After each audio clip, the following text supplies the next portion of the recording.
Assalamualaikum warahmatullahi wabarakatuh. Perkenalkan, nama saya Siti Rahma Fauzia dengan NPM 233402229 dari Manajemen Kelas D.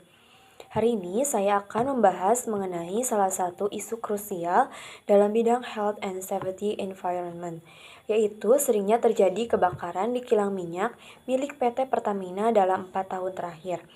Nah, kasus ini itu sangat penting karena menyangkut keselamatan pekerja, lingkungan, dan reputasi perusahaan. Nah, berdasarkan data dari Tempo, terjadi 8 kebakaran di kilang dan depo milik Pertamina antara tahun 2021 sampai 2025. Lokasinya mencakup Cilacap, Balongan, Pelumpang, Balikpapan, dan Dumai. Contohnya kebakaran di Depo Pelumpang, Jakarta pada Maret 2023 yang menewaskan 17 orang dan menyebabkan 49 lainnya luka-luka. Nah, kebakaran ini bahkan merembet ke pemukiman warga sekitar. Nah, hal ini menunjukkan betapa bahaya insiden semacam ini jika sistem keselamatan tidak optimal. Kebakaran kilang minyak adalah peristiwa kompleks yang dipicu oleh berbagai faktor. Kita bisa mengidentifikasi beberapa bahaya utama yang seharusnya diantisipasi oleh Pertamina. Nah, kilang minyak merupakan fasilitas dengan tingkat risiko kebakaran yang sangat tinggi. Hal ini disebabkan oleh sifat material yang dikelola, seperti bensin, solar, dan LPG yang sangat mudah terbakar.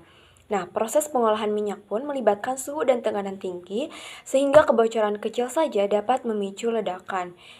Nah, risiko makin besar jika terdapat kerusakan peralatan akibat korosi atau kurangnya perawatan.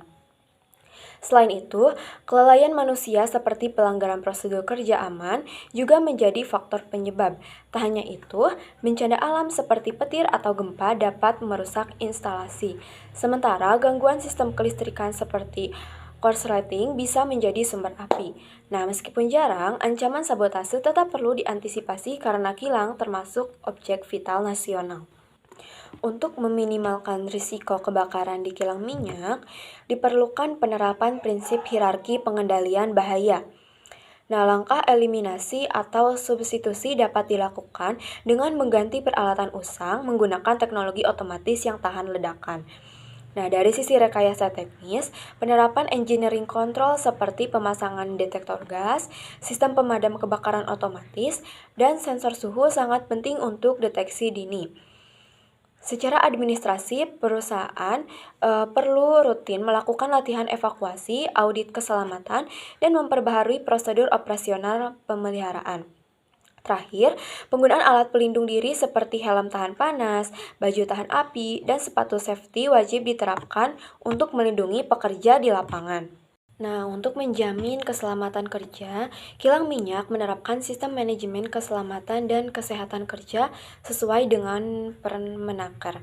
Nah, sistem ini mencakup identifikasi bahaya, penilaian risiko, pengendalian risiko, hingga peningkatan berkelanjutan untuk melindungi tenaga kerja dan aset perusahaan. Nah, selain itu ada proses safety management untuk mencegah kecelakaan akibat bahan berbahaya. Nah, standar internasional seperti API dan ISO 45001 juga digunakan sebagai pedoman dalam menciptakan tempat kerja yang aman dan andal. Prosedur tanggap darurat pun disiapkan, mulai dari pelatihan rutin, simulasi evakuasi, hingga koordinasi dengan pemadam lokal.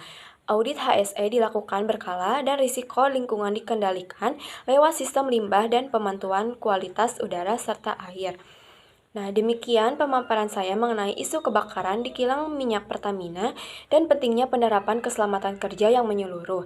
Dapat kita simpulkan bahwa pencegahan kebakaran tidak hanya bergantung pada teknologi, tetapi juga pada kepatuhan terhadap prosedur dan budaya keselamatan yang kuat di lingkungan kerja. Semoga pemaparan ini dapat menambah wawasan kita semua tentang pentingnya aspek health and safety environment dalam industri berisiko tinggi seperti kilang minyak. Terima kasih.